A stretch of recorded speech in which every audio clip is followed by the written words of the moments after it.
我是空服咪咪。相信现在看影片的你呢，多多少少都有一些搭飞机的经验吧。为了在飞机上的狭小的空间能够住得舒服一点，你会带什么上飞机呢？可以在下面留言告诉我，让我看看你有什么搭飞机神器。但是，你知不知道有一些东西，就算你带上了飞机，也不一定能够使用的。作为一个负责任的空服呢，我今天会以一个比较严格的标准，告诉你我不推荐你去用它的原因，避免你买了却在一些航班中不能够使用。如果你不想买了这些东西中伏的话，就接着听我说下去吧。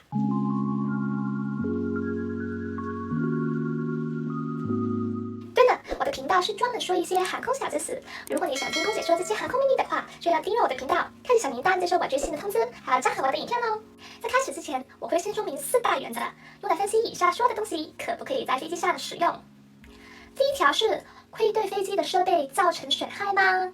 有一些便利品的使用是需要安装在椅子上或是窗户上使用的，这样的话有可能会弄坏飞机的设备哦。第2条，乘客能不能把安全带扣在合适的位置上呢？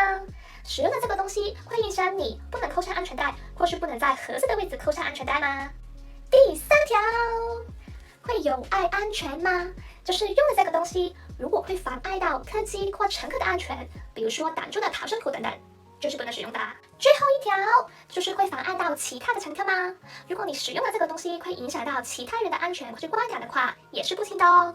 说完了这4条，你是不是已经有想到一些在飞机上不能用的东西啦？我们马上来看看有什么东西上榜吧。那我们先从程度低一点的东西开始说起吧。以下说的2个东西呢，如果用的正确的话，是绝对可以在飞机上使用的，那就是充气脚垫和儿童多功能行李箱 Jackies。充气脚垫就是可以充气成一个四方体的，用来垫脚使用的那个东西。那 Jackies 呢，相信很多人都见过吧？那些小孩骑着它在机场上飞驰的画面呢，我非常的深刻。这2个东西呢，基本上功能是一样的，所以我就合并的来说。但是不用担心哦，只要你注意它的正确用法了，这些东西是可以在飞机上使用的。那我们到 Jackies 的官网看一下，它已经获得了50多家航空公司的允许使用，证明它的可靠性啊。你也看到它的造型是十分可爱的，功能也超级实用的啊，可以作为小型的行李箱，大小呢也可以放在前面座椅的上面，又可以作为小朋友的碰碰车。那究竟它有什么地方需要注意的呢？第一点呢，就是用它的时机。它的网页其实也显示得很清楚了啊，有一段影片哦，可以看到是在起飞后安全带灯号熄灭掉才可以拿出来用的。然后呢，到了降落的时候就要把它收起来。简单的来说，就是起飞跟降落不能用，因为这样呢会违反第3个原则，有碍安全。上期的影片呢都解释了，飞机在起飞降落的时候是特别容易发生意外的，所以可以把这个 Jackies 视为一般的行李，在起飞跟降落的时候要把它收好。第2点呢是比较小人会注意的，就是小朋友或者小婴儿使用它的时候呢，上半身是不能够离开椅背，整个人躺在椅子跟 Jackies 或是充气脚垫上面的。什么意思呢？就是你用它的时候是用来垫脚的。就说你的小朋友的身长哦，足以塞进椅子跟 Jackies 形成的那个空间，你也不能够横着的、竖着的，真的把它当一张平躺的床。你的整个人呢，还是跟坐在椅子上是没有分别的，只是你的脚有个东西可以垫着。那这个原因呢，我们就要谈到我们第2条的原则，能不能把安全带扣在合适的地方？不管是大人还是小朋友，你只能把安全带扣在你的腰间。所以如果你用了 Jackies 之类的东西，整个人缩下去躺下的话呢，那就系不到安全带在腰间了。接下来就是第3点了，这些垫脚的产品呢，不是每个座位都能够使用的。基本原则就是第3条，会阻碍别人的逃生吗？通常这一类产品呢，只能用在窗口跟中间的位置，走道位是不能够使用的。要是遇到意外的话，坐在里面的人呢，就有可能出不去了。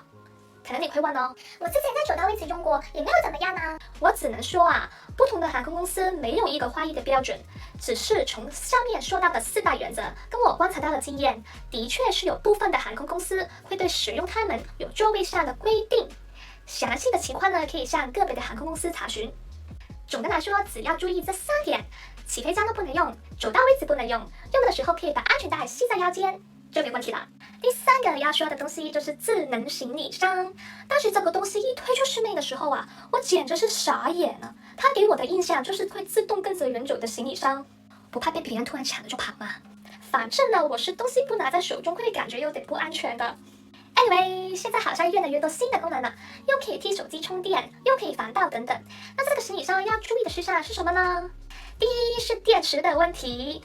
智能行李箱呢，分为电池可以拆下来跟不能拆下来两种。根据国际航空运输协会 IATA 的规定，如果是电池可以拆下来的智能行李箱呢，行李箱是可以拿去寄舱的。拆下来的电池呢，就要随身带上飞机，就像你带充电宝上飞机一样。或者是合适大小的智能行李箱呢，是可以作为随身行李带上飞机的。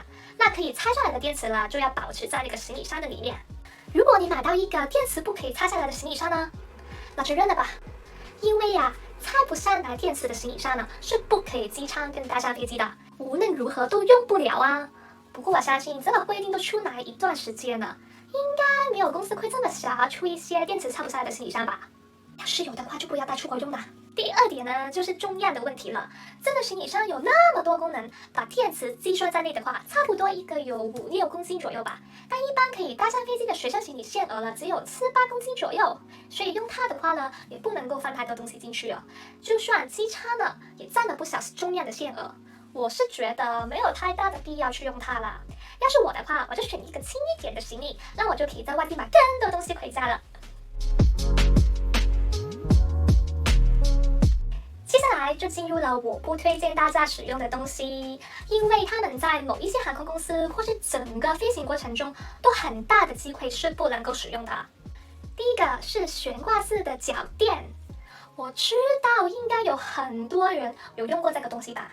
可能你会说，咪咪呀，我都飞了10几年了，每次用它也没有发生过问题呀，空服也没有阻止我用，为什么你却说它不能用啊？我知道有一些航空公司可能管得没有那么严了，我也找不到白纸黑字写出来的条例说不能够使用。但是我知道有一些比较严格的一些航空公司是有内部指引的，说如果看见乘客在用的话呢，是会阻止，因为这个违反到第1条的原则，有可能会损害到飞机的设备。这个东西呢是挂在桌板上垫脚用的，如果是一个小女生轻一点的人呢，可能没什么感觉。